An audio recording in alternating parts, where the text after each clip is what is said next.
Muito boa noite a todos, senhoras e senhores, que sempre nos acompanham nessas entrevistas mensais da Biblioteca Pública do Estado do Rio Grande do Sul. E em nome da diretoria da Associação de Amigos da Biblioteca Pública e também em nome do Rafael Jacobsen, nosso secretário, querido secretário e presidente da Academia Rio-Grandense de Letras, que hoje nos abriga porque nós estamos em tempo de eleições, então há uma série de restrições para que nós possamos utilizar de nossa máquina natural da Biblioteca Pública como um órgão de Estado. Então, hoje nós vamos, talvez, sofrer alguns improvisos, né? Algumas circunstâncias inesperadas do ponto de vista técnico, mas isso em nada vai comprometer a qualidade desse debate, porque hoje, Rafael, nós vamos ter uma discussão em altíssimo nível, não é verdade? Nós discutiremos a obra do querido poeta Luiz de Miranda, que nos deixou há pouco, um poeta com uma trajetória muito longa, um homem muito viajado, muito discutido, com uma obra extensa, não é, e profunda, poética, e que, para fazer frente e a justa homenagem a esse gaúcho tão importante para a nossa poesia, essa homenagem deveria necessariamente contar com convidados à altura dessa nossa cerimônia, chamaremos assim, não é? E para isso nós temos três excelentes debatedores, o nosso querido Juremir Machado da Silva, professor, jornalista, escritor. Meu Deus, o Juremir joga em todas as posições, eu imagino que do Inter e não do Grêmio, mas isso é um assunto que nós não vamos discutir agora, e é muito conhecedor da obra de Luiz de Miranda. O professor Eduardo Jablonski, que é crítico literário, escreveu textos importantes sobre esse autor, e também o meu querido Ricardo Barbarena, professor da PUC, conhecido de todos nós, e que tem me salvo em vários mergulhos na área cultural que nós fazemos através do Teatro São Pedro, da Biblioteca Pública e outras instituições mais. Então, eu deixo aqui o meu agradecimento a ele e à Pontifícia Universidade Católica do Rio Grande do Sul pela generosidade de sempre com relação à cultura do nosso Estado. Nós, normalmente, temos a liturgia, digamos, desse momento, que o nosso querido secretário e presidente da Academia Rio-Grandense de Letras, Rafael Jacobsen, faz um comentário sucinto, dando o perfil dos nossos debatedores. Eu acho que hoje vai ser um momento de excelência, não é mesmo, Rafael? A palavra é sua. Obrigado, Gilberto. Hoje é o meu momento, o ápice da minha carreira de apresentador aqui dos nossos convidados, porque normalmente nós temos um convidado e já é bastante difícil, usualmente, sintetizar a obra, o currículo deste nosso um convidado. E hoje eu estou com uma tríade aqui que realmente me coloca num paradoxo. Embora sejam três pessoas de um currículo vastíssimo, ao mesmo tempo são três pessoas que dispensariam quaisquer apresentações. De qualquer modo, como disse o Gilberto, mantendo a liturgia aqui das nossas transmissões, dos nossos eventos online, vamos, então, pela ordem que está me aparecendo aqui na telinha, apresentar o Juremir Machado da Silva, nosso primeiro convidado, formado em jornalismo e história pela PUC-RS, doutor em sociologia pela Universidade de Paris 5, sobre a orientação do Michel Maffesoli, e também fez depois o pós-doutorado, também na França, orientado pelo Morin e pelo Baudrillard, e também pelo Maffesoli, e atualmente trabalha lá na Pontifícia Universidade Católica, professor, então, do curso de jornalismo da Faculdade de Comunicação Social, onde também já se enveredou pelas burocracias como coordenador do programa de pós-graduação, e também é muito conhecido como jornalista pelas suas colunas, agora atuando aí no Matinal Jornalismo, também pela atuação no rádio e, evidentemente, pela extensa obra bibliográfica. pelos muitos e muitos livros que o Juremir vem publicando quase que anualmente, ou até mais do que anualmente, desde a década de 90. Então, entre tantas obras, eu vou destacar aqui por gosto pessoal, confesso que é só por isso, né? A Prisioneira do Castelinho do Alto da Bronze, que eu gosto muito, Cai a Noite sobre Palomas, também o Solo, romance excelente, o romance histórico Getúlio, também aquela obra sobre a Revolução de 30, 1930, Águas da Revolução, Vozes da Legalidade, entre tantos outros. Eis o Juremir, que nos brindará também com o seu conhecimento na transmissão de hoje. Em seguida, aqui na minha telinha, o Eduardo Jablonski, que segue também nessa mesma linha de vasto currículo, vasta experiência. O Jablonski, ele nasceu, um rapaz, nasceu aqui em Porto Alegre, está radicado agora em Santo Antônio da Patrulha, ainda Jablonski, né? E ele, na verdade, ele tem um mestrado, 7 especializações e umas 3 graduações, até onde eu contei, mais ou menos.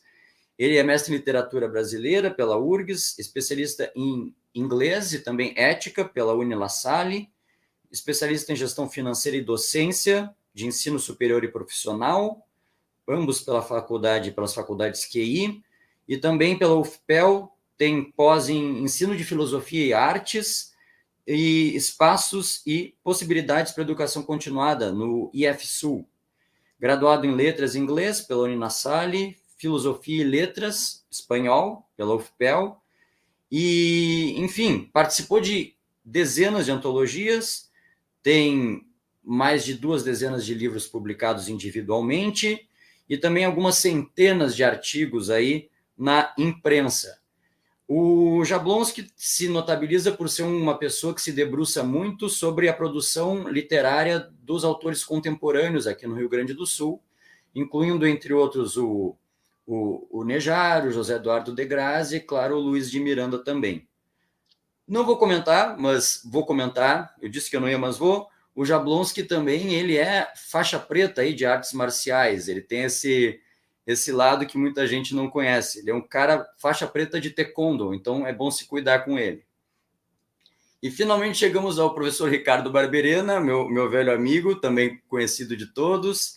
Ele possui graduação em letras pela Universidade Federal do Rio Grande do Sul, onde ele também fez doutorado e o pós-doutorado, com um trabalho bastante basilar chamado Paisagens Limiares na Contemporaneidade Brasileira, Representações da Identidade no Cinema e na Literatura. Atualmente, o Barberena é professor permanente do Programa de Pós-Graduação em Letras da PUC-RS, coordena grupos de pesquisa e também tem essa atuação marcada na área de teoria literária, com ênfase em literatura brasileira contemporânea, como vocês puderam perceber. O Barberena também tem uma atuação extremamente destacada no Delfos, o arquivo, né, de memória dos escritores que a PUC mantém, e já palestrou em várias universidades, tanto nacionais quanto internacionais, e vem publicando assiduamente em revistas especializadas, também revistas de divulgação para o grande público sobre essas pesquisas que ele conduz na literatura contemporânea.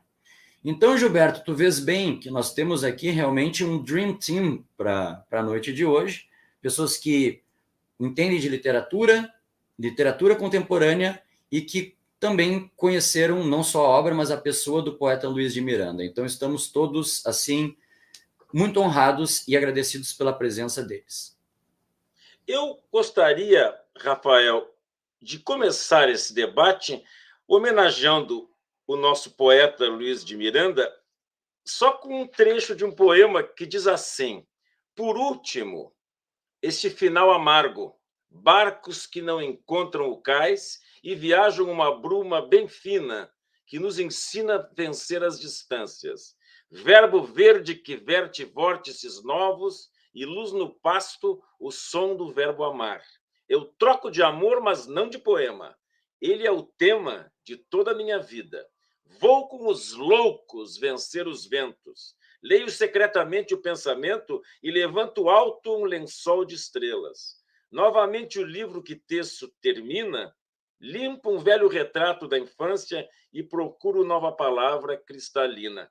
Meu querido Ricardo Barbarena, esse homem, Luiz de Miranda, que eu gostaria que fosse hoje homenageado e discutido quanto à sua obra, um olhar, digamos, acadêmico, um pouco também do Luiz de Miranda, ser humano, homem político, que anda, que viaja ao longo da vida por vários locais, que milita, que faz relacionamentos com pessoas importantes, com grandes pensadores, que é reconhecido em diferentes partes do globo e que até sobre a sua imagem se cria uma ideia um tanto, digamos assim, quase perigosa de que havia quase que uma obstinação pelo Nobel de Literatura.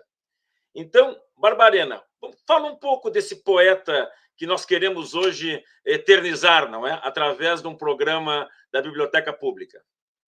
Bem-vindo. Obrigado, Gilberto. Prazer em estar com os amigos.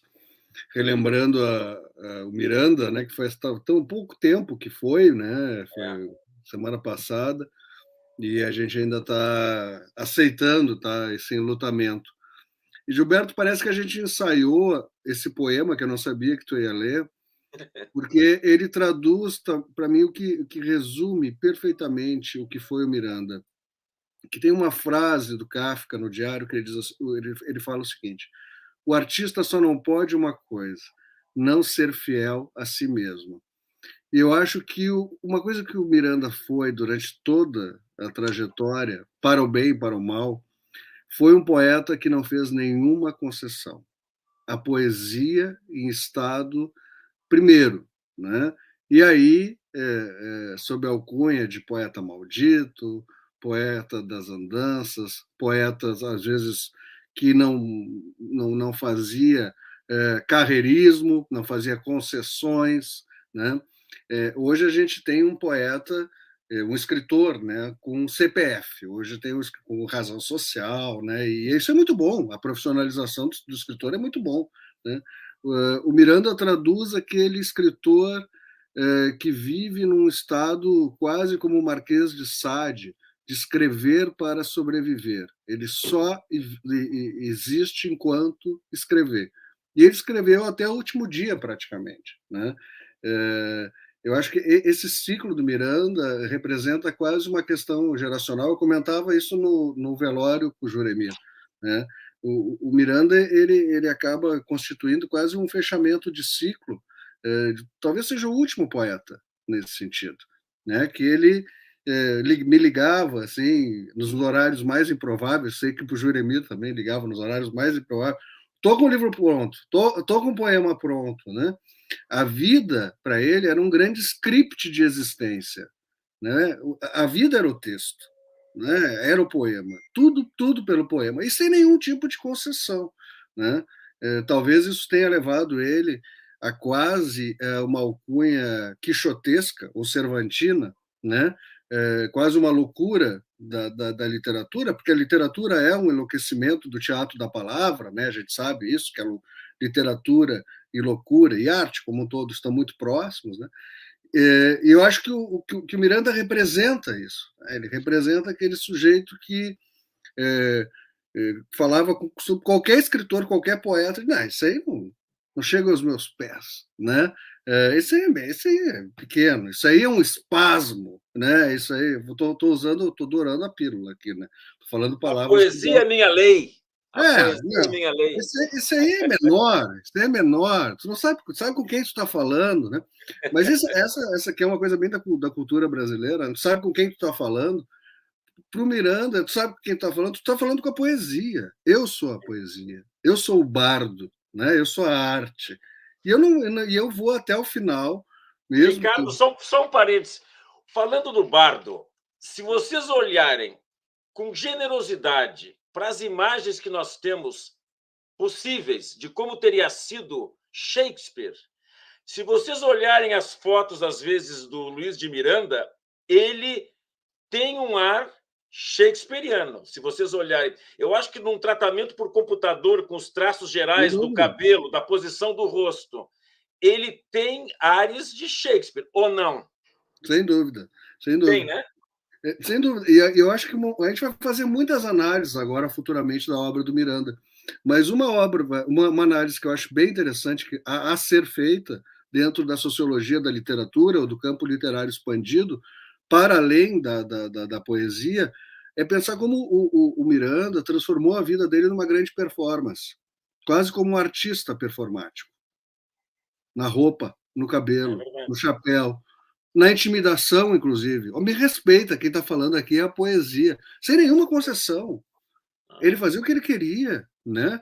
Sem nenhum tipo de concessão, sem ser o poeta do CNPJ que vai lá educadamente fazer a piada no lugar certo, né? Então, eu acho que ele trazia o som e a fúria, né, da arte, né? Ele trazia e ele era aquilo, para o bem e para o mal também. Eu acho que tem que, né? A gente sabe, a gente conviveu com o Miranda muito bem, sabe de todas as histórias do Miranda. Mas eu acho incrível pensar alguém que foi muito fiel a si mesmo e foi assim até o derradeiro momento, né? Posso falar sobre a foto ou não? Depois eu quero só mostrar uma foto. Eu peguei algumas fotos lá do acervo e já termina essa primeira. Que bom, maravilhoso, maravilha. Olha, essa foto aqui estava lá no apartamento, né? Eu acho que traduz.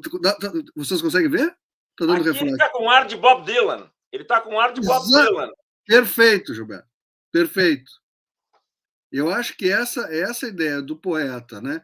Que o Lupicínio diz: olha, esse é o embaixador da noite, que se orgulha, né, dos seus amores.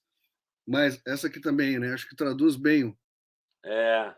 Na calçada, fumando o cigarro dele, né? Acho que esse aqui é muito o Miranda desse primeiro momento, que foi se metamorfoseando, talvez, com a idade, mas sem perder esse lugar absolutamente irredutível. Todo mundo que conviveu aqui morando sabe. Não tem negociação. Não tem. É assim e ponto. Não tem. Eu sou o maior do mundo. Tem ninguém que presta. E eu vivo da poesia. Eu sou um poeta. Minha profissão é poeta, né? E só para terminar, só dessa primeira fala, eu trouxe uma coisa bem curiosa, mostrar para o pessoal o primeiro livro do Miranda. Olha aí que maravilha. Isso é de que ano? Sabe que eu estava procurando aqui, talvez aqui, professor, eu não consegui. 69. 69. Talvez seja o único livro, o pessoal me ajude aí, que ele assina com esse G. Sim. Eu acho que é o único que ele põe o G, o Andança. Ricardo, para os jovens interessados em poesia, que tenham interesse em ler Luiz de Miranda, o que tu recomendaria como uma leitura que, digamos assim, desse uma ideia bem clara do estilo, do tipo de poética desse nosso querido Luiz de Miranda? Gilberto, a gente estava em comunhão, assim, xamânica. Tu faz as perguntas que eu pensava que ia fazer. Parece que a gente ensaiou durante a tarde. Mas eu indicaria 2 livros. Um que eu não estou achando aqui, que eu acho um belíssimo livro, que é Porto Alegre, Roteiro da Paixão. Que acho que tem tudo a ver, inclusive, com a cartografia lírica que o Miranda faz de Porto Alegre. E um outro livro, que se eu tivesse que escolher aquela coisa, tem que escolher um. O meu predileto é O Solidão Provisória, que eu acho que tem um diálogo muito, muito grande com um amigo dele, grande amigo, e que foi o Ferreira Goulart.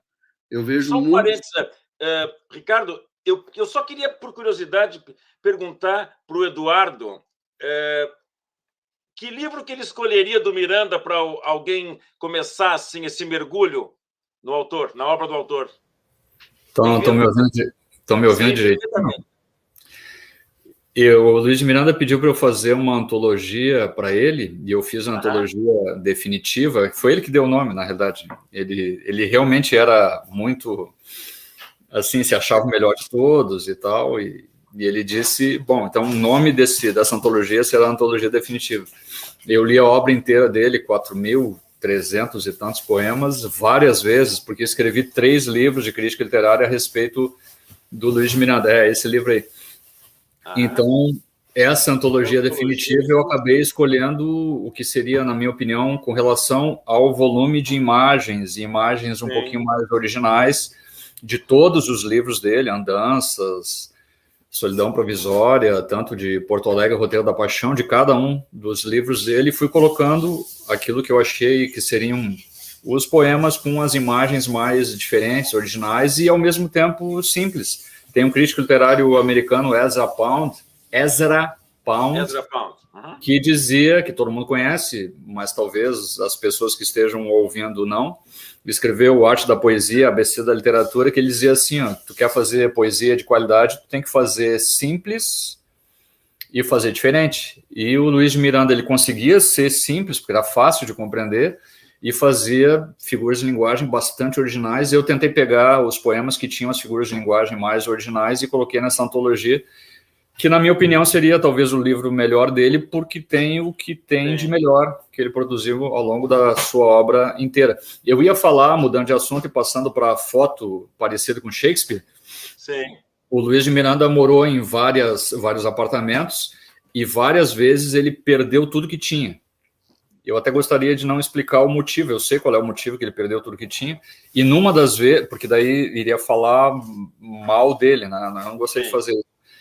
Mas é a primeira vez que ele perdeu tudo que tinha, ele tinha uma foto do Shakespeare. E essa foto do Shakespeare, ele até me mostrou, porque eu convivi diariamente com ele durante pelo menos uns 12 anos. E ele me mostrou a foto na casa dele, olha só, aqui, ó. E daí mostrou a foto dele mesmo. Sim. Era praticamente idêntica. Então ele acabou fazendo uma capa dos seus livros, eu até estava tentando me lembrar qual seria a capa do livro, que é idêntica a essa foto do Shakespeare. Tu colocarias o Luiz de Miranda no nível de quais poetas brasileiros, assim, para a gente poder situar para quem nos assiste?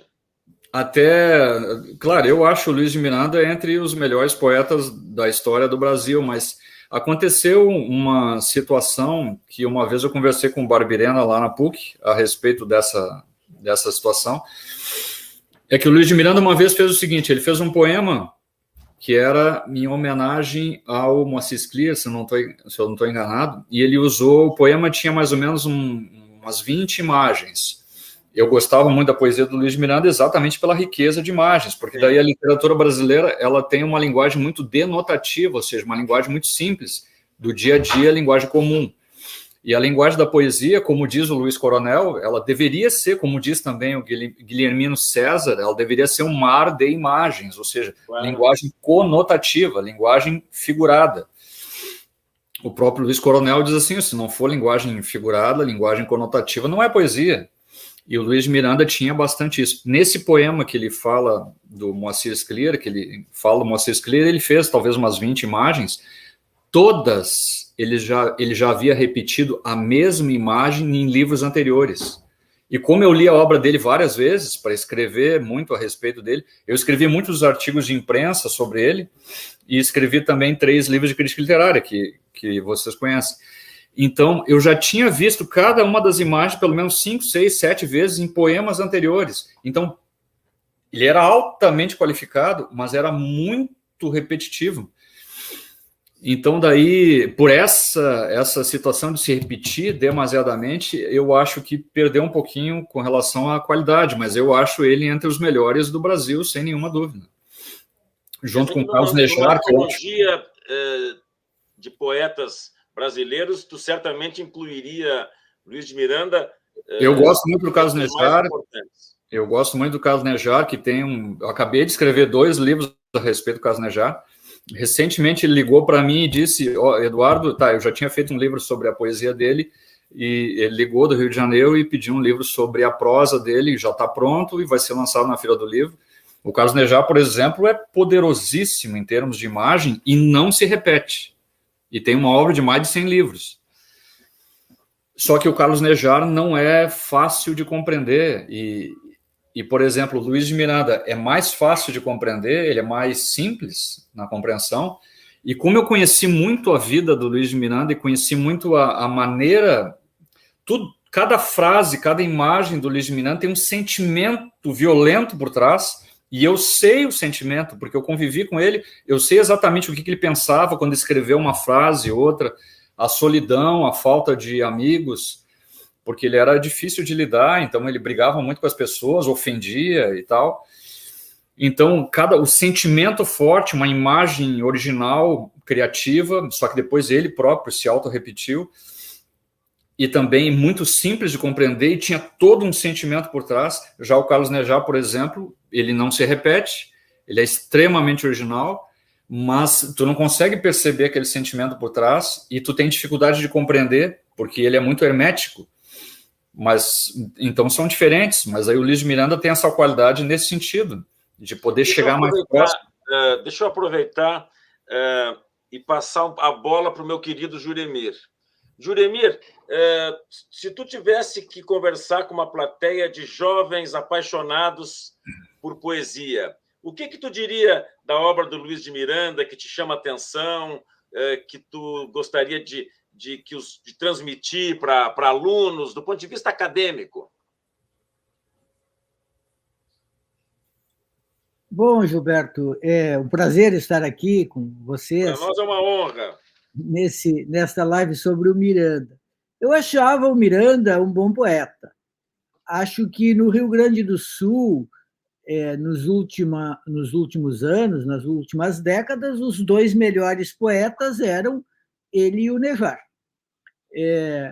Então, claro, ele tinha um pouco essa coisa exagerada de se achar um dos melhores do mundo.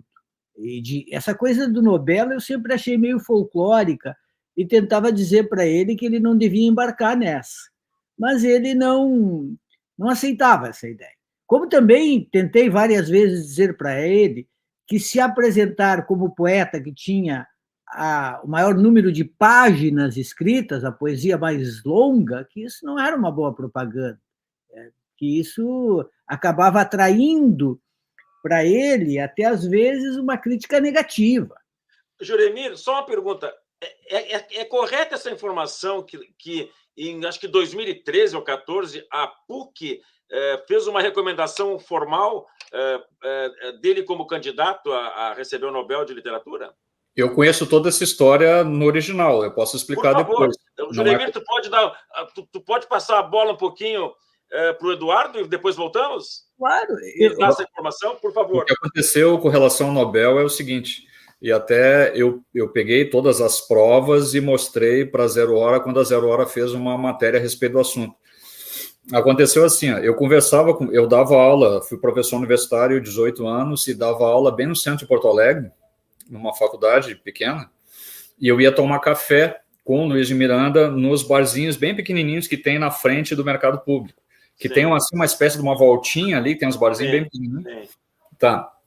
Aí uma vez o Luiz de Miranda disse assim, eu conversei com o José Saramago e foi um secretário do José Saramago, porque na realidade ele me tratava como se eu fosse secretário dele, né? Ele pedia para mim fazer tudo, tudo que tu possa imaginar ele pediu para eu fazer. Até alguns livros dele, quem organizou e quem deu ideia fui eu fiz um monte de prefácio para ele, e daí a gente Mas ele falou assim, eu quero ser candidato ao Prêmio Nobel. E quem conseguiu isso por José Saramago foi o secretário dele. E o que tu acha? Consegue isso para mim? Daí eu fui atrás. Aí eu falo inglês, sou professor de inglês, inclusive é o meu ponto forte. Eu entrei em contato com a Academia Sueca, escrevendo em inglês e entrando em contato com eles, só que daí eu perguntava como fazer, e o cara, cada vez que eu perguntava alguma coisa, ele me dava uma resposta. Eu troquei mais de 50 e-mails com a Academia Sueca de como fazer para poder inscrever o Luiz de Miranda no Prêmio Nobel. E eles foram me dando os e-mails, me dando tudo. Eu tenho todos esses e-mails guardados, e a Zero Hora me pediu como prova para ver se ele realmente foi candidato ao Prêmio Nobel ou não. E aí eu passei todos os e-mails, encaminhei para a Zero Hora para mostrar que isso realmente aconteceu. Ele nunca foi nominado pela PUC, ele foi nominado pela faculdade onde eu trabalhava. Quem conseguiu a indicação para ele para o Prêmio Nobel fui eu, corri atrás desse processo todo, saí até uma matéria na Zero Hora com essas informações, e eu tive que provar para o repórter que isso realmente aconteceu. E a faculdade onde eu trabalhava indicou ele, porque daí a academia disse assim, Quem é que pode indicar o Nobel? Eu acabei aprendendo tudo, como é que se faz. Quem é que pode indicar? Um professor de literatura poderia indicar alguém. O Juremi poderia indicar, o Barbirena poderia indicar, eu poderia indicar, e uma instituição poderia indicar a pessoa. Então, uma faculdade pequena do centro de Porto Alegre indicou o Luiz de Miranda. E aí foi indicando todo ano. Daí tinha que fazer um determinado processo, tinha que escrever em inglês a obra dele, explicar quem ele era, o que fazia e tal. Eu escrevi tudo em inglês, mandei para lá. Tinha que fazer determinados critérios. Eu fiz todos os critérios e mandei para lá. Tinha que ser em papel, tinha que ir no correio, tinha que mandar pelo correio. E eu fui fazendo ano após ano. Depois que eu parei de trabalhar em Porto Alegre e até parei de entrar em contato com ele, daí eu acabei ficando só em Santo Antônio da Patrulha. Aí o Luiz de Miranda começou a fazer esse processo sozinho, porque daí eu tinha ensinado para ele como é que era, depois de eu ter aprendido na Academia Sueca. Foi essa situação. Ele realmente concorreu várias vezes, mas sem chance, porque vai concorrer o mundo inteiro, né? Então... Claro. Deixa eu passar a bola de novo para o Juremir.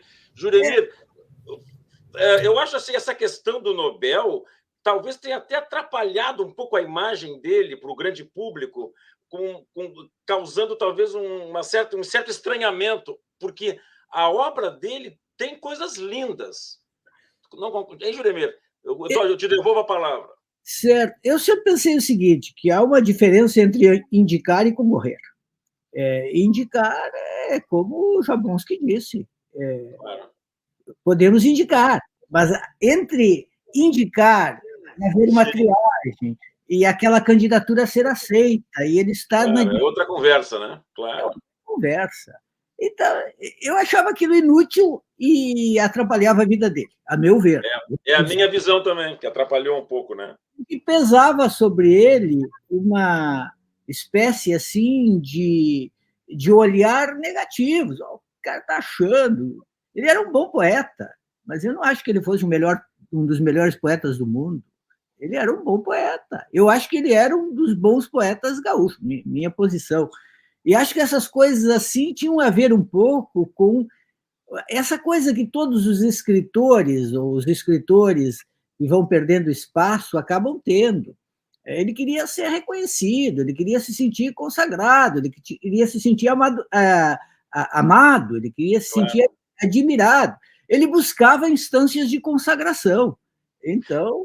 Mas, Juremir, deixa eu aproveitar, porque nós queremos que essa sessão seja sempre tem um lado educativo, né? Como é que tu, digamos assim, definiria as linhas básicas da poesia do Luiz de Miranda?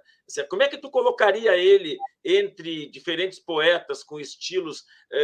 Como era a poética dele? Se tu pudesse fazer dizer umas breves palavras. Eu vou dizer de uma outra maneira. Eu acho assim, que o Jablonski ele tem razão em citar essa antologia que ele organizou como um dos melhores livros, porque o Miranda escrevia muito.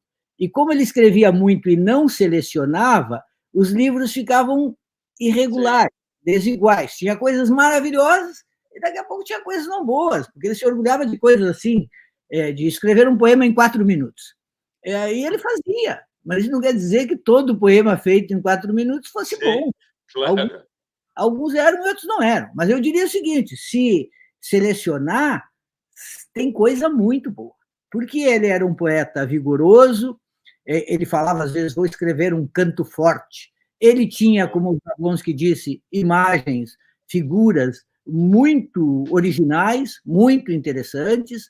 Ele tinha artifícios que funcionavam, por exemplo, toda essa coisa da ligação com o Pampa, uma poesia evocativa.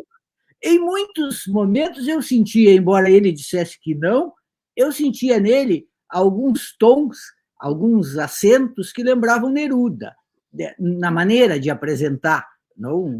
Houve um pequeno corte aí Podia repetir essa última frase? Então, eu sentia, às vezes, na maneira como ele escrevia a poesia dele, alguns tons de Neruda. Eu não acho que ele fosse comparável ao Neruda. Não posso ser... Ele conheceu Neruda, não? Eu posso me intrometer nesse ponto ou não? Pode, mas tu deixa, Juremir, tu deixa o nosso querido amigo Ricardo dar uma parte?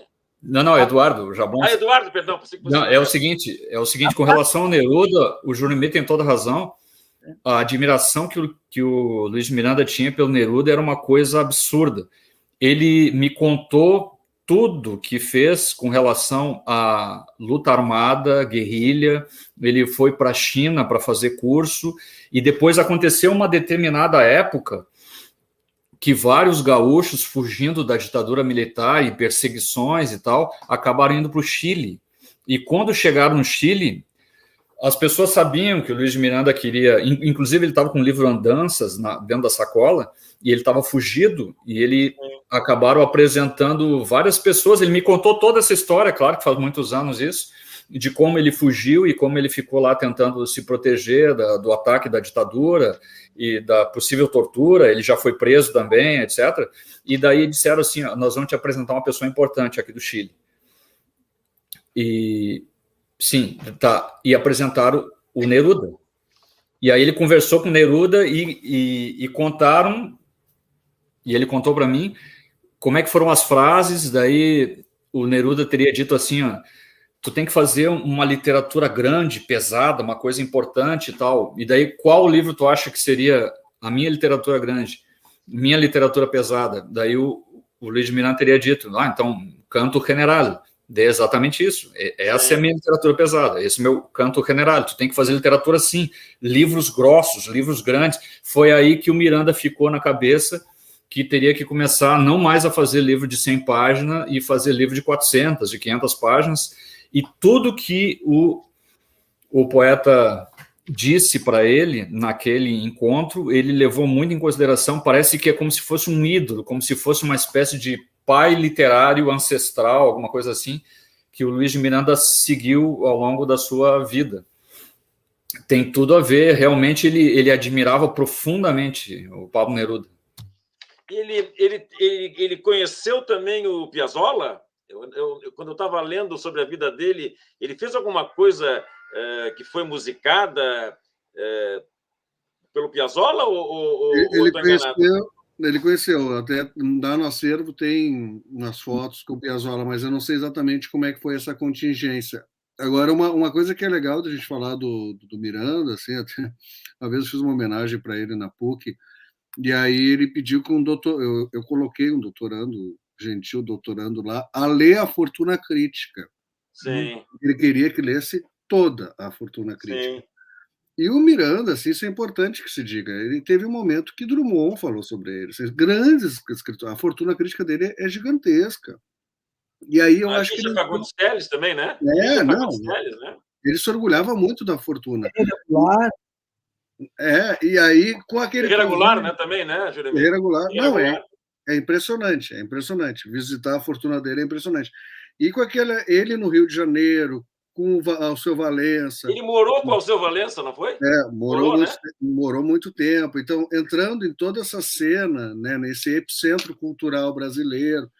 Então, eu acho que ele também, toda a relação com o Mário Quintana, enfim, ele essa persona, né, do grande, do bardo, do grande, o maior dos poetas, isso foi tomando conta, né? Agora, o que é interessante nessa conversa que a gente está tendo aqui, quantas vezes a conversa já resbalou para o biográfico. E eu acho isso muito legal da gente pensar, talvez agora, nos próximos anos, vai descansar um pouco esse lado biográfico do Miranda. Vai sedimentar, né? E fica a obra, claro. Essa é uma discussão que a gente tem assim, nas primeiras aulas de teoria literária, né? Separar o autor do narrador, né? Isso é básico, né? Agora com a autoficção misturou tudo, mas enfim, se a gente separar narrador e o narrador e o autor, são coisas diferentes. E o Miranda estava com esse lado biográfico, né, de histórias terríveis, né, que a gente poderia, que a gente nem vai falar aqui, obviamente, mas todos os tipos de histórias, né, o Jablonski já falou algumas, de cada uma que teria muitas histórias para contar do Miranda. E isso eu acho que até estava oprimindo um pouco a textualidade, a poesia. Eu acho que agora descansa esse lado, né, a longo prazo. Essas histórias vão ser rebaixadas, vão ficar como algo menor, fica meio como o Gabiné, assim, umas curiosidades, alguma coisa assim, né? Mas vai ficar o texto. E aí sim, com as triagens do texto, né? O que tem de bom e o que tem de ruim. Mas e aí o texto adquire vida própria, exatamente. E essa é uma discussão também muito interessante do bom mocismo literário, que as pessoas não separam. Né? Claro. Então parece que o cara tem que ser extremamente correto. A gente está na época do cancelamento. Né? Então o Miranda foi absolutamente, e ele fazia de tudo para isso também, nós não se ajudava nesse sentido, com comentários muito terríveis, né? Mas o bom mocismo é uma coisa complexa, né? Então o autor ele tem que estar sempre construindo a sua imagem pública. Agora, Ricardo, sem querer te interromper, o meu querido secretário da associação e presidente da Academia Rio-Grandense de Letras, o Rafael Jacobsen, eu tenho certeza que ele deve estar assim louco para fazer um comentário sobre o Luiz de Miranda. E eu queria ouvi-lo também, já que tu é um homem da poesia também, Rafael. Qual é a tua visão sobre o poeta? Vamos tirar essa parte do homem, como a gente combinou aqui, e vamos falar um pouco da poesia. O que tu podia nos dizer, Rafael, aproveitando a tua sensibilidade, experiência e conhecimento?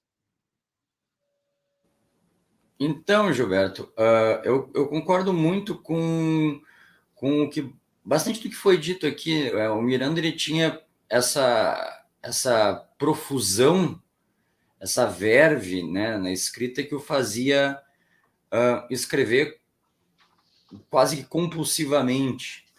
E claro, é inevitável que quem assim o faz acabe produzindo muito joio no meio do trigo. Sim, claro. O trigo do Miranda é maravilhoso. Eu tenho realmente várias pérolas na poesia dele. Eu sou muito fã, especialmente daqueles versos quando ele se volta mais para dentro de si, a poesia dele mais intimista, digamos assim. O Jablonski citou uma coisa que a mim cala muito fundo, que é essa noção da poesia como imagem, como mar de imagens. Isso me faz me conectar com o texto do Miranda, com essas pérolas, né, que nós vamos pescando ao longo das 4.000 e não sei quantas páginas de poesia produzidas aí, que estavam sempre crescendo. E é interessante também como, apesar de por escrever muito e algumas vezes se repetir, os tesouros estão ali para quem quiser encontrar. Mas também é interessante notar como o Miranda, ele, por vezes, ou muitas vezes, ele tinha esse lado meio Raul Seixas, assim, de metamorfose ambulante. Ele queria mudar. Ele se repetia porque escrevia muito, mas no fundo ele queria sempre fazer alguma coisa nova, alguma coisa diferente. E tem uma história interessante. Uma vez, em 2015, saiu no Caderno de Sábado uma entrevista com o Miranda. E ele foi perguntado na ocasião sobre gêneros poéticos, sobre métrica, estilos de fazer poesia, enfim. E ele respondeu alguma coisa mais ou menos assim: isso de métrica acabou no final do século XIX. Os que tentam fazer esses gêneros de volta são burros feios e não morrem nunca. Não se faz mais sonetos. Isso lá em 2015. E uma das últimas vezes que eu encontrei o Miranda, agora, em 2022 ainda, ele me falou, não sei se é verdade, talvez quem o acompanhou mais de perto nos últimos tempos saiba, ele me comentou que vinha escrevendo sonetos elisabetanos. E que ele estava com essa dicção da métrica do soneto elisabetano quase que internalizada, e qualquer coisa que ele tentava escrever nas últimas semanas já saía na forma do soneto elisabetano. Não, ele então, sempre escreveu soneto elisabetano, sempre escreveu, a vida toda. E volta e meia ele me mostrava, e tem na poesia dele, só que daí a característica, o soneto é 4-4-3-3, e esse soneto em inglês seria tudo junto. Então, e ele me mostrava assim, olha, isso aqui é um soneto. Ele fazia isso, sim. Agora, Juremir, tem fatos e contrafatos, não argumentos, né? Ele recebeu algumas premiações, do que me consta, do que eu pude ler, significativas, não é mesmo, Juremir? Tem um prêmio da Academia de Letras, né? Não tem um prêmio que ele recebeu? O Miranda foi muito premiado. E teve muita mídia em determinada época. Ele teve muito espaço no Globo, no estado de São Paulo, em determinado momento.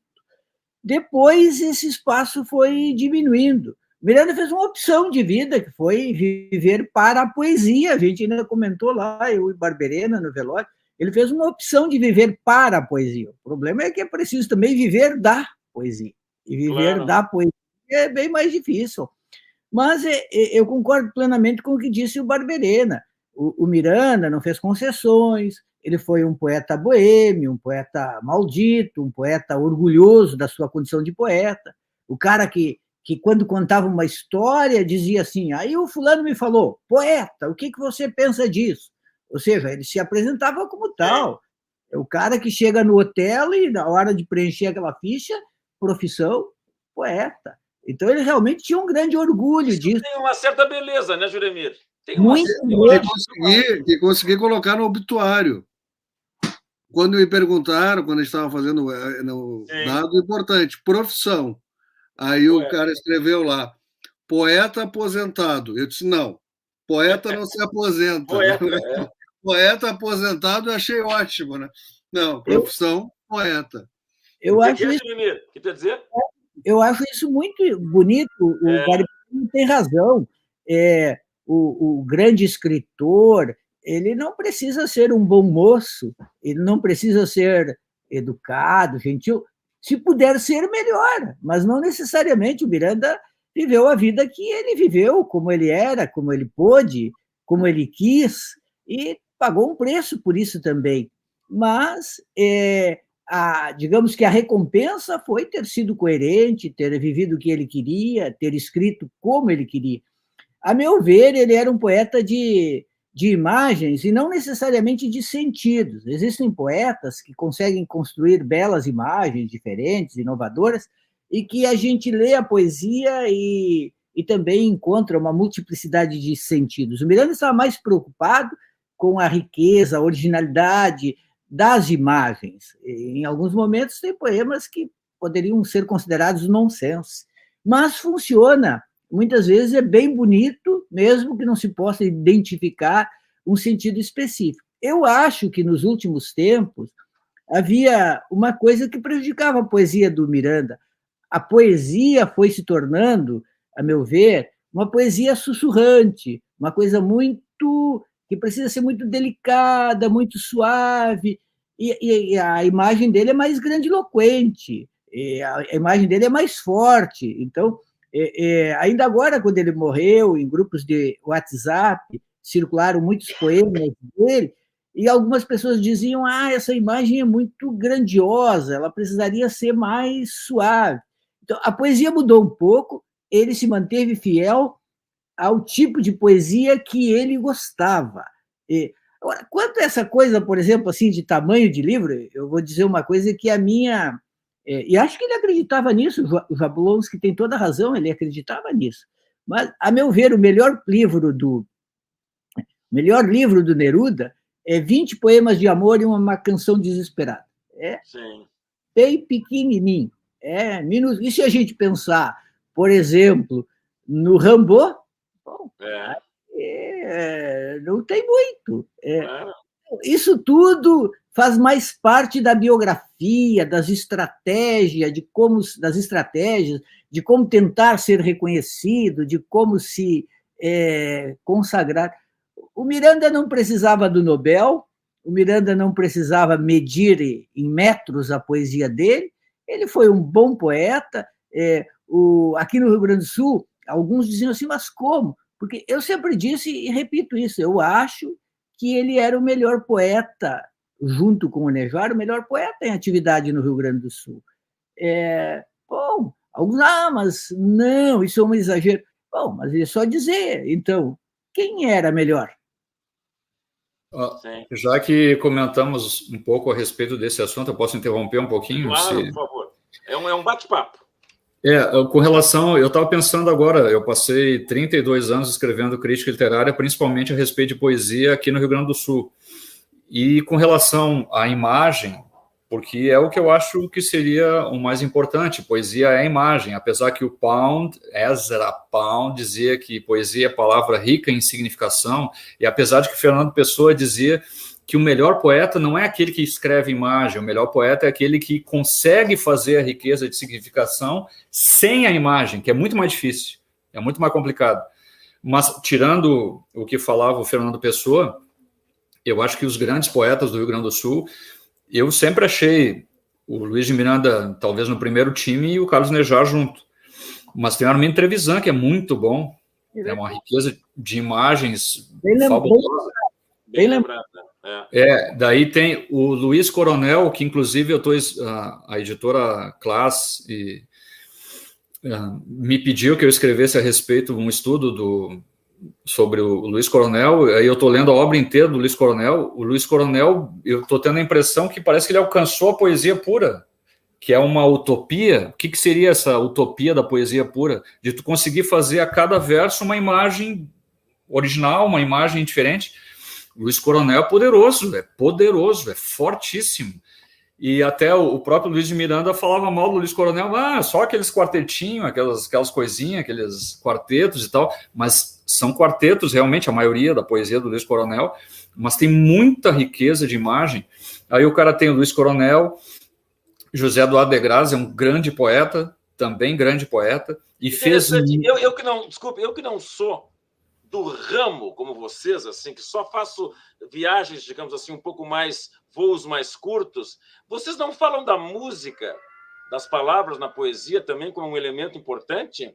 Com relação à música, tá certo que eu tive... A musicalidade da palavra, por exemplo, quando eu li Dante pela primeira vez, quando eu li Dante pela primeira vez, eu li em português a Divina Comédia e em italiano do lado, assim, e me ajudou tanto, porque eu às vezes eu pegava a música digamos assim, do terceto e ia para o português, e aquilo tinha me dava uma outra dimensão da poesia. Então, e só até... uma curiosidade de vocês, que são especialistas. O crítico literário Ezra Pound, que é antigo, mas eu gosto muito dele, e infelizmente eu cito ele em todo livro que eu escrevo. Eu não gostaria de citar o mesmo crítico literário, sim, mas eu gosto muito dele e cito ele o tempo todo. Ele divide a poesia em logopeia, fanopeia e melopeia. Tá, fanopeia são as imagens, logopeia seriam as ideias que o T.S. Eliot, Prêmio Nobel de Literatura, dizia, tentar fazer uma poesia filosófica.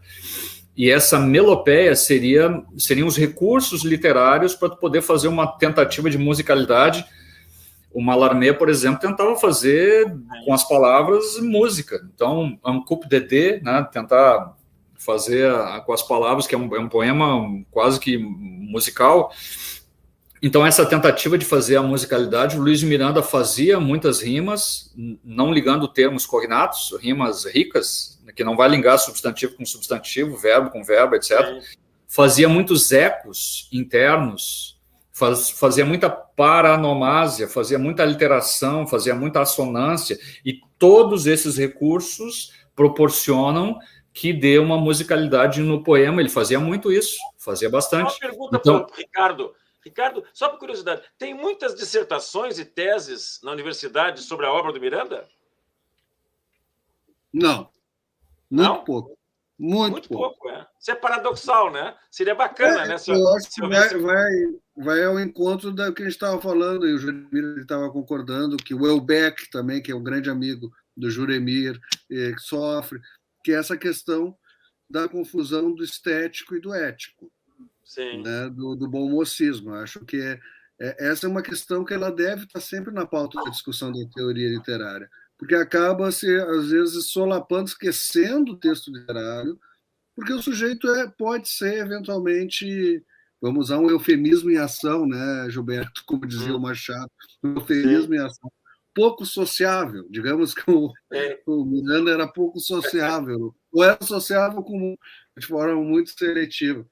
Mas tem um paradoxo também no Miranda, e por isso que eu acho que o final da vida dele tem muito de Don Quixote, que no momento que as humanidades, as artes, a cultura, todas as questões, a poesia nem se fala, né?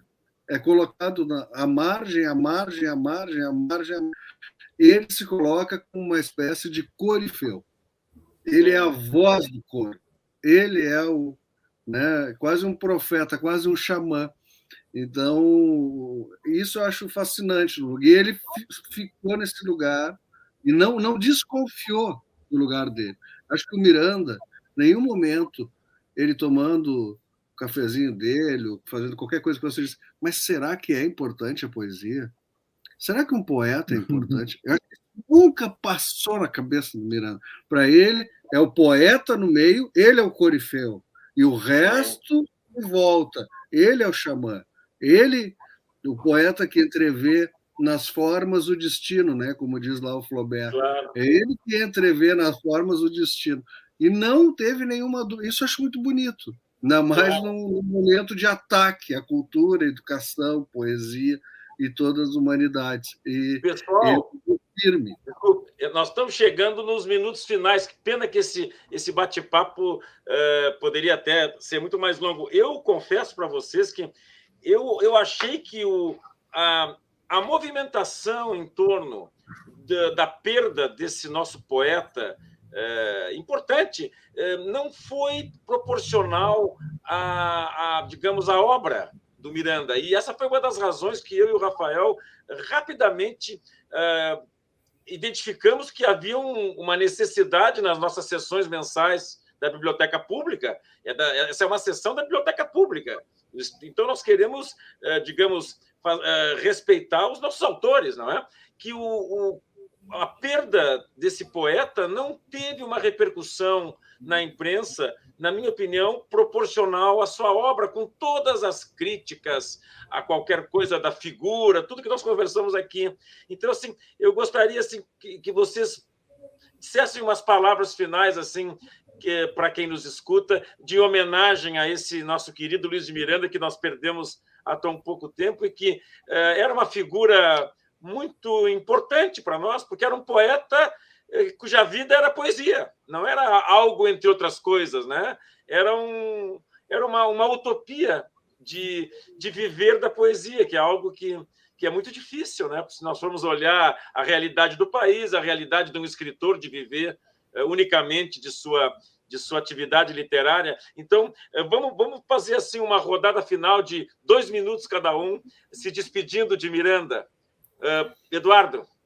Eu acho que o mais importante com relação ao Luiz de Miranda é que, se alguém tiver interessado, que vá ler o Luiz de Miranda. Porque ler o Luiz de Miranda, tu vai sentir o poder da poesia dele, que é muito tocante. Eu sinto o sentimento todo por trás quando eu vejo a poesia dele, e a poesia dele vai sobreviver. Embora, se a pessoa...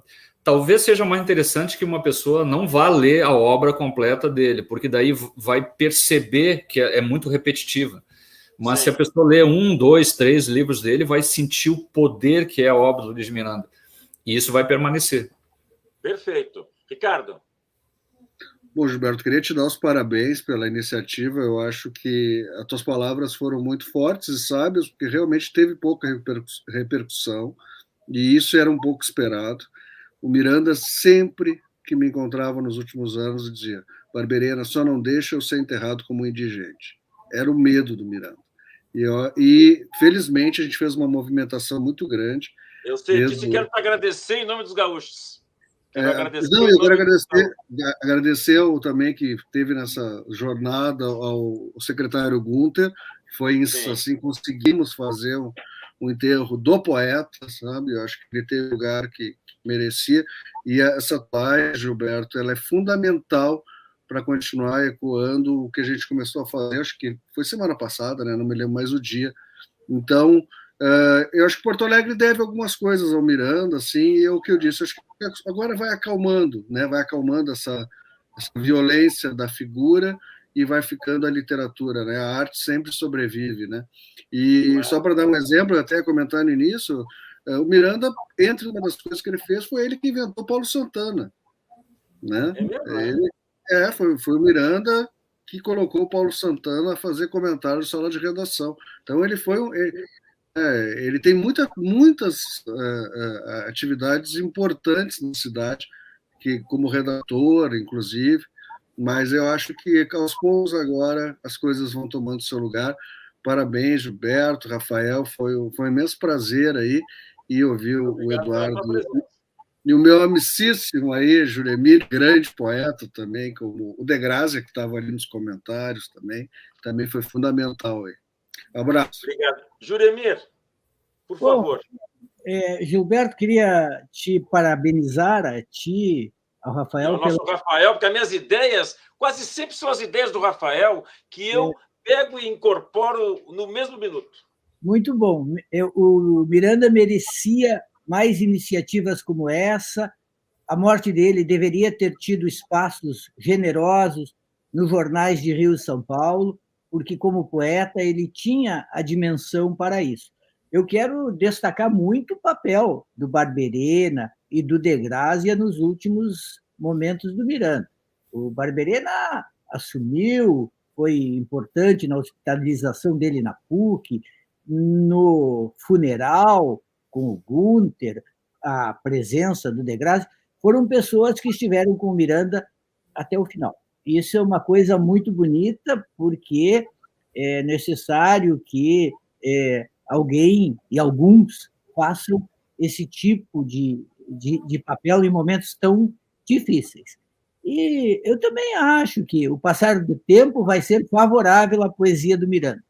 Ela vai aparecer, ela vai encontrar estudiosos em nível de mestrado, de doutorado, surgirão certamente dissertações, teses, e, além da bela fortuna crítica que ele teve, ele terá cada vez mais, imagino e espero, estudos acadêmicos, porque fez uma poesia suficiente para isso. Foi um homem interessante, importante, uma pessoa dessas que marcam os outros pelo seu jeito difícil, temperamental, mas profundamente apaixonado por poesia, que viveu para a poesia, o que não é pouco numa sociedade tão vulgar como a nossa. Exatamente, o que não é pouco. Essa frase eu acho que resume tudo, né? O que não é pouco numa sociedade tão vulgar como a nossa. Olha, essa frase aí, Juremir, muito obrigado. Eu acho que esse registro fica, né? Essas sessões são perenizadas através da tecnologia. Isso nos dá muita satisfação. Eu não sei se o Rafael ainda está conosco, a conexão cortou para dizer algumas palavras. O Rafael ainda está conosco? Porque eu acho que perdeu a conexão com o Rafael. Não havendo comentários dele, eu queria agradecer aos meus queridos amigos pela presença. Eu gostei muito de trazê-los a essa sessão e eu tenho certeza que nós vamos nos reencontrar em breve, porque assuntos literários comuns não nos faltam. Um abraço a todos e muito obrigado e tenham uma boa noite. Obrigado.